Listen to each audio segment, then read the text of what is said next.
In episode 3, the next day, Marie, Jordan, and Emma go to Polarity's house, and they start all discussing what they're going to do about the fact that Marie is actually Project Odessa. A lot of ideas are thrown out there, none of them being that good. And the conclusion becomes that Polarity is going to ask around from some contacts he still has at Vought, whereas Marie is going to contact her Aunt Pam. It's her mom's best friend. She hasn't talked to her in years, but she thinks she still has her number, and maybe Pam has some information about the whole Odessa situation. Polarity then nicely tells everybody, oh, okay, you got to get out of my house. But before Emma leaves, he pulls her aside. And she thinks it's because Polarity saw her without clothing on, which is something she's used to. But no, he pulled her aside because he's concerned about how she got from big back to normal size, the whole throwing up thing. But she assures him, no, I'm all right. It was just an emergency situation. As those two were having that discussion outside, Jordan and Marie were discussing the relationship between Marie and her aunt. It's not good. Pam seems to have cut off all contact with Marie after Marie's parents died, so it's like 50-50 whether or not Pam will even entertain a meeting with her. Marie, though, changes the subject because there was something that Marie said during Pillow Talk the previous night that she wants to discuss with Jordan, but they got sidetracked, and that's the fact that Marie told Jordan, I love you. Jordan, though, does not want to discuss this at this moment and just walks off. The three of them, though, head back to campus, where the big story is Kate is returned. She woke up from her coma, but she's still going through it. She suffered a major head injury after all. And it gets super uncomfortable for Kate when, after a mere 5 minutes on campus, she runs into Marie, Emma, and Jordan. Stacy, who was with Kate, has no idea about the truth of what happened with Kate, so she just assumes that they're all friends and everything's copacetic, but the four of them know exactly what happened in that New Jersey town. And Kate is staring daggers through all of them. But then Stacy reminds them, hey, you guys are all in the same class together. It's that hero optimization class, but Emma reminds Stacy, yeah, I'm not in it. And Stacy doesn't really care. She escorts everybody to the class, where Marie is tasked with fighting another one of the students. Marie ends up winning. Usual stuff for Marie. She cuts her hand open, she uses the blood, and she defeats her opponent. And when Cypher walks in, he reminds everybody the importance of this class because, after all, Kate was taken down by a bunch of Starlighters who didn't have powers. He then ends the class for the day, but he keeps Marie aside and he says, why do you cut your hand? And she says, that's just how I've always done it. And then he makes a very weird analogy with Angelina Jolie movies, basically implying that Marie needs to become a contracted killer. In order to do that, she needs to harness her powers and actually know how to use them without cutting herself open. Jordan had stuck around outside waiting for Marie to get out to find out exactly what Cypher talked to her about. Marie fills him in, but Marie is really stressed out. Not just about the Cypher stuff, not just about being Project Odessa, but also, what did Kate tell everybody? They have no idea. But then Marie brings up the whole I love you thing, and Jordan is forced to talk about it. And he doesn't think it's a big deal, but when Marie mentions how she was a virgin before fully hooking up, that changes things for Jordan. And he doesn't handle it well. He just says, yeah, you can't tell the first person you slept with I love you. This really pisses off Marie. She starts going back at Jordan, but they both get distracted when they see new banners being raised up at Godalkin, and Jordan is on them. And Stacy runs up because she's excited about this. She thinks it's great, but Jordan's confused. And Stacy says, have you not looked at your email? Jordan, you're number 1 now. Jordan had no idea, but Stacy pulls him aside and she shows him the luxuries of being number 1. You've got a car, you've got merchandise, you've got all those sorts of things, but also you are a PR tool. And Stacy hands him a speech that she prepared for Jordan to give at Thomas Godalkin Day, which is the next day. And when Jordan says, well, what if I don't want to do this? She says, oh, no, you don't have a choice. You're going to give that speech. Meanwhile, the former number 1, Kate, ended up heading to Cypher's home to discuss why exactly Cypher and Vought are lying to the public about what happened to her. Why do they make those people scapegoats? Why don't they tell the truth? But Cypher says, oh, yeah, let's discuss that for a second. Then we have to tell Homelander. Homelander's going to wonder what you were doing there. He's going to come after you. Do you see the slippery slope that this has? Oh, and by the way, you'd probably have to explain why your powers aren't working. And it's true. Since Kate woke up, her powers are on the fritz. Essentially, Kate is broken. So she doesn't have a lot of power in this conversation. Cypher tells her to leave, but as she's doing so, Kate notices that Cypher, in the house, has put a vault in there. And that wasn't there with the old dean. She knows that for sure. So now Kate's wondering, what exactly is this dude hiding? Kate, though, heads back to campus where she quickly runs into Emma. And because her powers aren't working, there's not a ton she can do, but her and Cypher are the only ones that know that. So what she ends up doing is grabbing Emma's wrist and essentially intimidating her. She would like to actually do something, but she can't. And she just lets the wrist go and walks off. Emma, meanwhile, heads over to the little coffee place where the barista, who's a human, mind you, is completely stressed out. Because somebody keeps putting up pro Starlighter posters. And when that happens, the students think it's her. But it's not. Every time she takes one down, one reappears. A lot of the students are getting really, really pissed off and threatening her, and her anxiety is at an all-time high. She is completely stressed. She can't find a new job.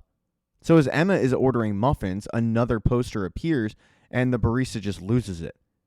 And Emma, being on the other side of this, not being mad at all, just wanting to know what's going on, starts talking to the barista. The barista explains, and Emma tells her, look, we'll get to the bottom of who's doing this. But then they see who's doing it. Or kind of see. It's a speedster. And Emma goes running after this person. But whoever they are, they're able to get away. And Emma is left in a men's locker room by herself. But Emma finds out who this person is when she goes to her next class, which is actually Polarity's marketing class. Because as Emma's sitting down, she notices that the student in front of her has yellow spray paint on her fingers. She ends up confronting the girl whose name is Harper, and Harper pulls her into a supply closet because being a Starlighter at Godalkin is, that's a death sentence. At first, Harper says, no, it's not the case, but eventually she gives in and says, okay, no, you caught me. Harper then reveals that her power is being a chameleon. If she touches somebody, she gets their power for about a minute. When Emma says prove it, Harper does. But Harper's big concern is, are you going to tell on us? And Emma says, no, I'm not a snitch, but she wants to know exactly who us is. So Harper brings her into the inner circle, a.k.a. her dorm room, where Harper's roommate, Allie, initially is a little skeptical on whether they can trust Emma, but once Harper gives the nod, they start telling Emma their plan, which is essentially just vandalizing everything to be pro-Starlighter. And Emma thinks that plan is horrible. She doesn't want to insult them because she knows that they can be useful, but she thinks that what they're doing is pointless. I mean, it's not going to change anything. So she tells them, no, you guys got to destroy things, destroy property. But they quickly tell her, we're not about that life. We're theater kids. And she looks at him and says, I used to think that way of myself until someone told me that I am powerful. And you guys are powerful. You just have to believe it. You can make a change. Changing Godalkin's mind on Starlighters, especially after the phony attack on Kate, is going to be tough. And Kate is still dealing with the aftermath when she's sitting in her dorm room and in comes Sam because he needs some relief. With no Kate around, the puppets are back and they're tormenting him. He needs her to work her magic. But she tells him, Sam, I can't. My powers aren't working. And he doesn't handle that well. He goes into a dorm and he just starts smashing shit. Jordan, who just so happened to be walking the halls, tries to calm Sam down. Initially, Sam attacks him. But once Sam throws himself and Jordan through a wall to the quad, Jordan is able to get through him and say, Sam, stop, dude, enough. Aren't you tired of this crap? The two end up spending the majority of the day together, just discussing life. And a lot of it has to do with Sam's brother and their relationship, but Sam's relationship with his family and how he can't go back to him because they're terrified of him. But the talk with Jordan really does seem to help Sam. And while Sam was discussing his family problems with Jordan, Marie was facing her family problems with her Aunt Pam. She goes to Aunt Pam. She tries to psych herself up for this because she hasn't seen her in a while. And it is extremely awkward once she gets there. It's pretty clear that Aunt Pam wants nothing to do with her. She even makes up a lie about having some phantom book club meeting, so they got to speed this along.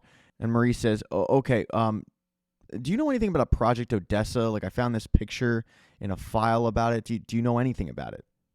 And Aunt Pam doesn't, but she does reveal a bombshell to Marie. And that bombshell is the fact that Marie was conceived at Godolphin University. In fact, Vought paid for everything. Marie's parents went through with it because they just wanted a baby so badly. As it turns out, Annabeth, Marie's sister, was the real miracle. Pam then goes to a drawer and pulls out a bunch of pictures from the day that Marie was born, and Marie starts flipping through it. Pam says, hey, you can keep it. But then one picture stands out. It's Cypher. Marie asks Aunt Pam, who the hell is this? And Aunt Pam says, oh, that's Dr. Gold. He delivered you. And that is something that Marie was not expecting to hear.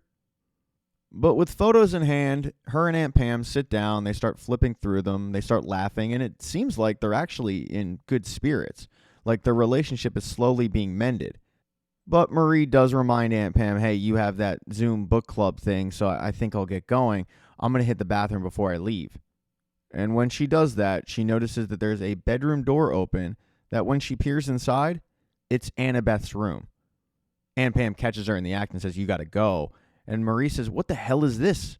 She's living here? And Aunt Pam explains, no, she's not living here. She lived here.